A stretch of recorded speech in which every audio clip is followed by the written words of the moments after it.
নমস্কার, hungry hertz চ্যানেলে আপনাদের সবাইকে স্বাগত। আজ আমরা একটি নতুনত্ব রেসিপি নিয়ে চলে এসেছি। সেখানে আমরা বানাবো তালের ভাপা পিঠা। তালের ভাপা পিঠা বানানোর জন্য যেটা আমাদের সবথেকে বেশি প্রয়োজন সেটা হচ্ছে তালের নির্যাস বা তালের পাল্প, যেটা আপনারা যাই বলুন। সেই তালের পাল্পটাকে আমরা আগে থেকেই বার করে নিয়েছি এবং সেটাকে গুড় দিয়ে ফুটিয়ে নিয়েছি। তারপরে আমাদের যেটা প্রয়োজন সেটা হচ্ছে নারকেল, এবং নারকেলটা আমরা ভালোভাবে কুড়িয়ে নিয়েছি।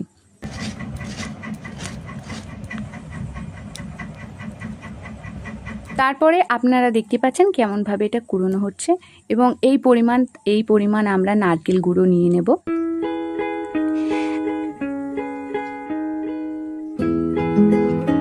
তারপরে আমাদের যেটা দরকার সেটা হচ্ছে 2 কাপের মতন চালের গুঁড়ো,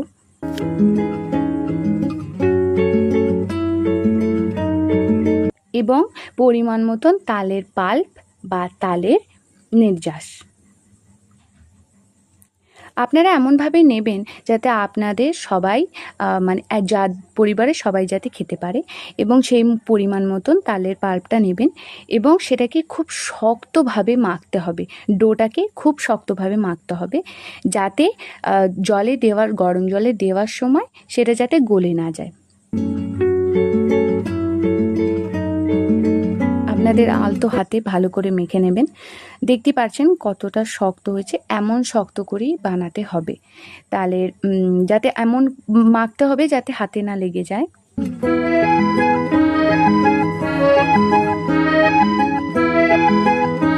হাতে না লেগে যায়।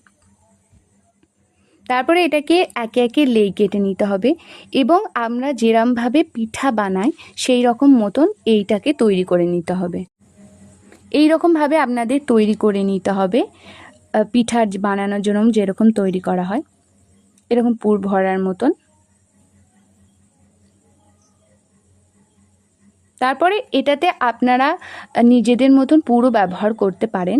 দরকার পড়লে আমরা এখানে নারকেলের গুঁড়ো দিয়ে করেছি, সেখানে আপনারা নারকেলের সন্দেশ যেটা হয় সেই হিসেবেও এখানে পুর হিসেবে রাখতে পারেন। তো এরকমভাবে এটাকে মুড়ে দেবেন আপনারা।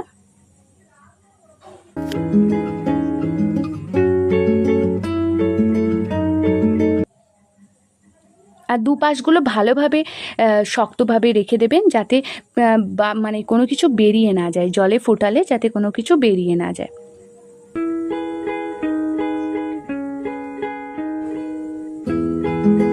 আরেকটি আপনাদেরকে করে দেখাচ্ছি, এই রকমভাবে করতে হবে।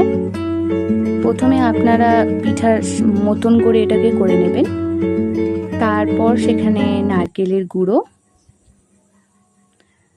আর এটাকে ভালোভাবে মুড়ে দেবেন। আপনারা এটাতে জলও ব্যবহার করতে পারেন, যে পাশে জল লাগিয়ে যাতে আপনারা এটাকে ভালোভাবে আঁটা যায় সেরকম ব্যবস্থা করতে পারেন। তারপর এক উনুনে জল গরম করতে দেবেন। যখন দেখবেন জলটা থেকে ফুটে বাষ্প বেরোচ্ছে, ঠিক তখন আপনারা দিয়ে দেবেন এই পিঠাগুলো।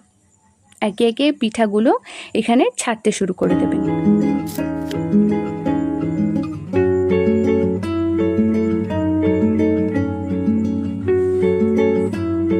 তারপর ঢাকা দিয়ে রেখে দেবেন 2 থেকে 3 মিনিটের মতন।